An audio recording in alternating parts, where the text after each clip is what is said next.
And in a unanimous vote last week, the House passed legislation co-sponsored by Congresswoman Barbara Comstock that will require lawmakers and Capitol Hill staffers to undergo sexual harassment training. As this is all playing out, the Congresswoman, a Virginia Republican, joins us live. Good to have you back with us this morning. Good to be with you, Shannon. Or tonight. Let's talk about, you've got a hearing tomorrow, and you said that you don't know what you don't know about how wide this problem is. What do you hope to discover tomorrow?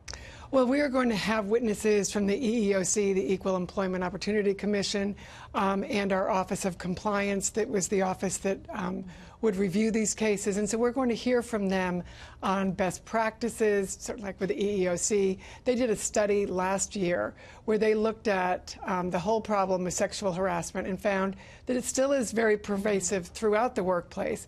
That one of the things we know is that it's frequently not reported.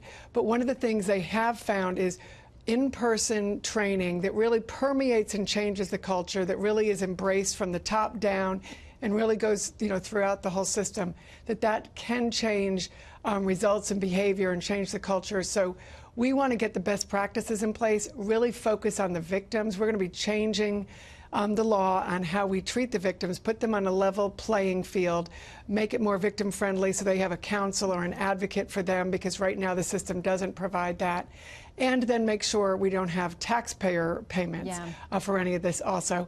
Well, and I'm pleased to report this has really been both bipartisan, really almost nonpartisan, and you've had the men be very, as well as the women in Congress, be very active on this. I know a lot of the focus, and you've just in the piece you showed, are the women speaking up, but the men feel strongly about it too, as do I, because we have so many of our good guys who I don't want to be, have associated with the bad behavior, and that's why we need to bring this out of the shadows, make sure these women are protected, and make sure it's a safe workplace for everybody, free of discrimination. Well, and it's interesting because we talked about Blake Farenthold, a congressman out of Texas, is facing allegations, which he denies. He did engage in a settlement. He says he's now going to pay back the taxpayer money that was sent. Here's what he says now. I followed the rules, and the rules have strict confidentiality provisions in them designed to protect the victim. But they also protect the perpetrators, and that's the part that needs to be fixed. He has said that it's tough for him to come out and defend himself, but he says, both sides of this are bound by this confidentiality. Would you support legislation that will unmask the people who have had settlements and what the terms of those settlements were? Yes, I do. And one of the things that we also support, though, is to look and make sure that the victims want to be able to come forward, because I think we have to protect the victims. And Absolutely. If they want to come forward and they want to unmask this, and in any way we can make people have to pay back. But I think we need to make sure that it is something that the victims will go forward on, which in a number of these cases they have, with Conyers and with Congressman Farenthold. They've come forward to talk about their situations. And that should be their decision, I mean, frankly, as being victims or alleged victims in many of these cases, because there are denials from Congressman Farenthold and many of the other men who've been accused. To that point, Senator Kennedy, a Republican out of Louisiana, had this to say tonight as we wait for a decision from Senator Franken. Here's Senator Kennedy. There's an old saying, the truth will set you free, but sometimes it'll make you feel like hell in the first place.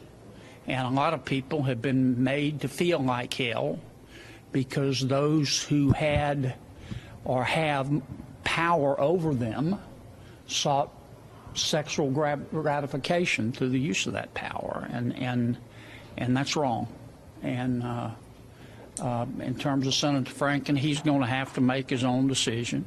So, of course, a number of Democrats today, men and women, there's this growing chorus that he needs to go. He'll make his own decision tomorrow. We'll get that announcement. But where do you think we draw the line? Because there are allegations against Democrats and Republicans, people who are elected, people who are running. Where do you say we have enough evidence that it's time for them to go or to drop out of a race, or say, listen, we need some due process for these people. These cases are all different. We need to, hear from everybody involved and make an educated, informed decision? Well, I think what's happened and what's really made this a watershed moment is these cases that have come up, you've had numerous allegations. It's not a one-off situation. You have sort of predatory behavior, whether it's a Matt Lauer, which is the stories coming out on that are truly horrifying. And you see how he used his position of power, because sexual harassment isn't so much about sex as it's about power and misuse of power.